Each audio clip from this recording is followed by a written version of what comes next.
how are you? I hope you all are fine. So in this video, we will discuss about the last topic, that is oxidation and reduction, and our next topic, that is corrosion and the rancidity. Okay, this is the two types of that we observe the effect of oxidation, and this is the effect of oxidation and reduction. Okay, in everyday life. So first of all, we discuss that what is oxidation and what is reduction. Here we see that there is a figure is given, and about the figure it is here in what it is given. So first of all, let's see that what is oxidation and what is reduction.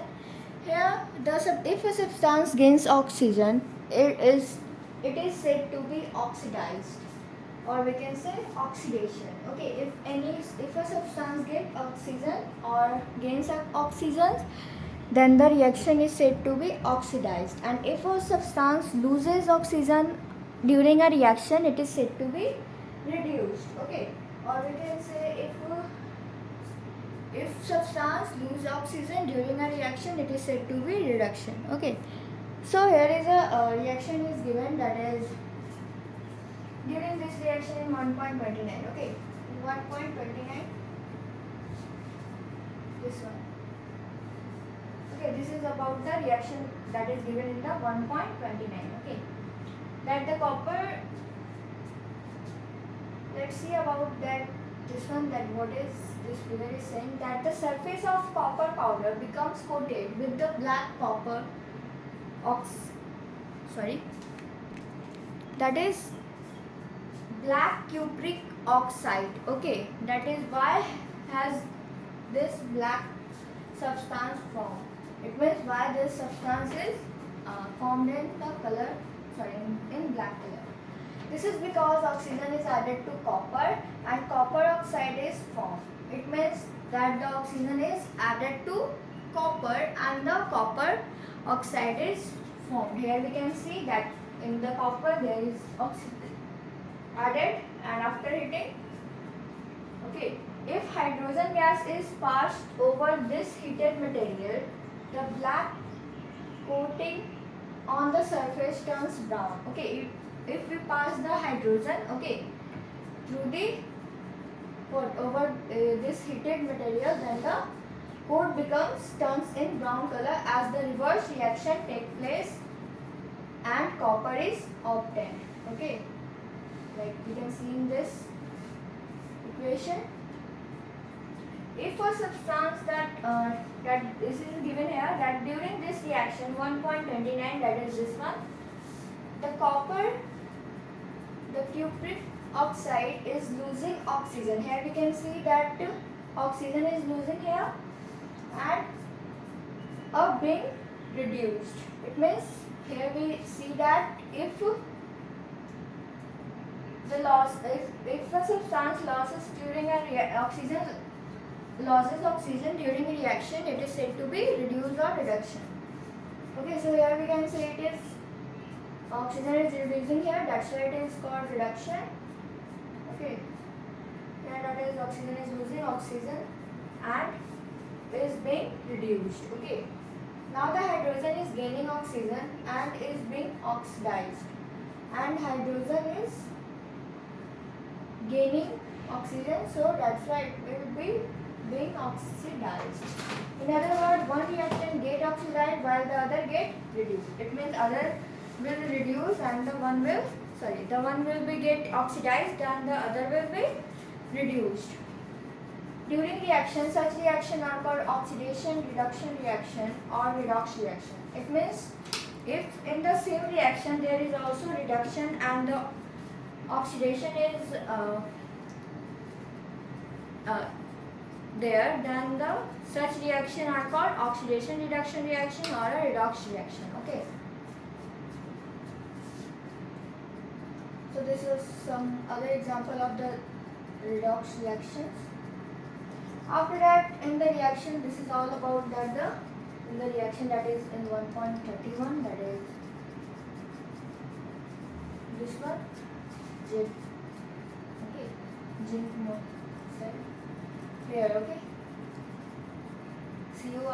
carbon monoxide and zinc oxide is reduced to zinc is reaction. Okay, HCl is oxidized to Cl2 where. Okay, so this is all about the reaction. Now this one is the last topic, that is, have you observed the effect of oxidation and reduction in the everyday life? Have you observed? Okay. So first one is corrosion. You must have observed that iron articles are shining when new but are coated with a reddish brown powder when left for some time. It means here is a thing that is given, that is, have you observed the iron that is there? Iron articles that are shiny with new. It means when it is new, it is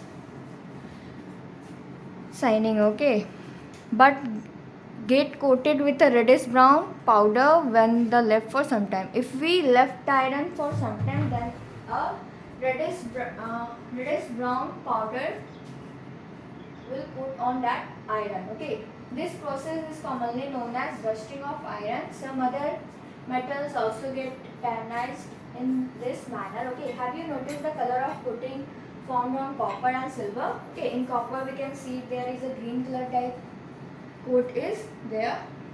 Okay, now when a metal is attacked by a substance around it, such as moisture, acid, it is said to be corroded. Okay, and this process is called corrosion. Okay, it means when the metal is attacked by the substance around it, such as moisture, acids. Okay, then the metal get washed. Okay, after that it is said to be corroded, and this process is called corrosion. The black coating on silver and the green coating on copper are other example of corrosion. These are also the example of corrosion.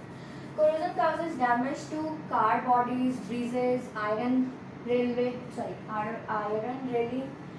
and ships, and to all objects made up of metal, especially those of iron. Okay, those substances which are made up of metals and iron are generally damaged by the process of corrosion. After that, every year corrosion of iron is series of problem. Every year an enormous amount of money is sent to replace damaged iron. You will learn more about corrosion in chapter 3. Okay, it means we will learn more about corrosion in chapter 3. After that, there is rancidity. Have you ever tasted or smelled at a fat oil containing food material left for a long time? It means there is a food which contain fat and oil. Okay, containing food material, and we left outside for some time. Then you smell or taste that food. Okay, how the smell was there? The smell is very we can say the worst, and the food become also that we cannot eat that food. When fat and oils are oxidized, they become rancid and their smell and taste change. Okay, when fat and oils are oxidized, then they become rancid and their smell and taste change. Okay, usually substances which prevent oxidation, that is antioxidant, are added to food containing fat and oil. If we add the antioxidant on the food, then the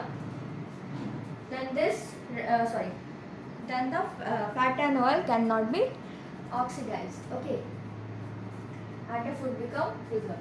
Now, keeping food in the airtight container. Okay, or we can keep the food in an air container and help to slow down the oxidation. Okay, do you know that chips manufacturer usually flush bag of chip with a gas such as nitrogen to prevent the chip from getting oxidized?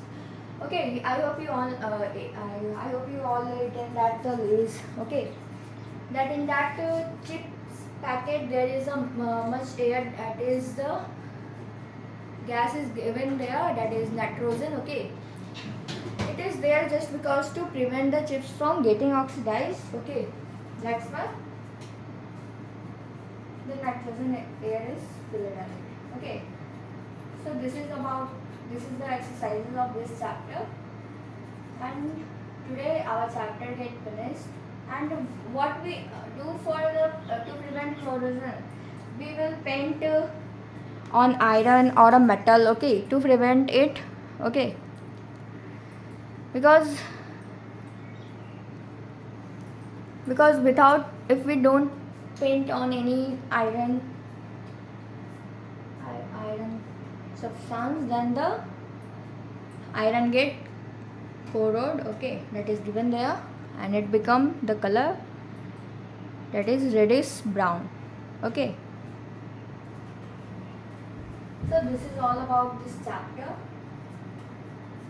Here that what you have learned, a complete chemical equation represents the reactant, product and their physical state symbolically.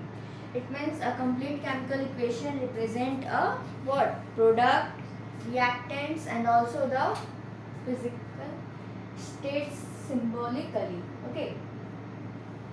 A chemical equation is balanced so that the number of atoms of each type involved in a chemical reaction are the same on the reactant and the product side of the equation. Equation must always be balanced. Its equation should be always be balanced, and I have already mentioned that how to balance any equation. In a combination reaction, two or more substances combine to form a new single substance. Okay, that we have learned that in a combination reaction, two or more substances combine together to form a single substance. After that, there is a decomposition reaction that are opposite to the combination reaction. In this reaction, in the decomposition reaction, a single substance decomposed to get a two or more substance. Okay. After that, there is a reaction in which heat is given out along with the product are called exothermic, and if it is absorbed, heat energy is observed are known as endothermic. When an element displaces another element from its compound, it is called displacement reaction occurs. Sorry, it is called displacement. Okay, reaction occurs. Then the two different atoms or a group of atoms are exchanged in double displacement reaction. Okay, here the two different atoms or a group of atom can exchange. Okay, then it is called the double displacement reaction. After that, there is a precipitation reaction produced insoluble salts. Okay, it means this reaction produce insoluble salts. And the last one is that reaction also involve the gain or loss of oxygen or hydrogen by substance. Oxidation is the gain of the oxygen. Okay, we all know that in the oxygen there is a gain of the oxygen, and loss of hydrogen, and this is called reduction. This is the loss of oxygen or a gain of hydrogen. I hope you understand this whole chapter. Okay, so these are the exercises of this chapter. Okay, so that's all for today. Thank you. Have a nice day.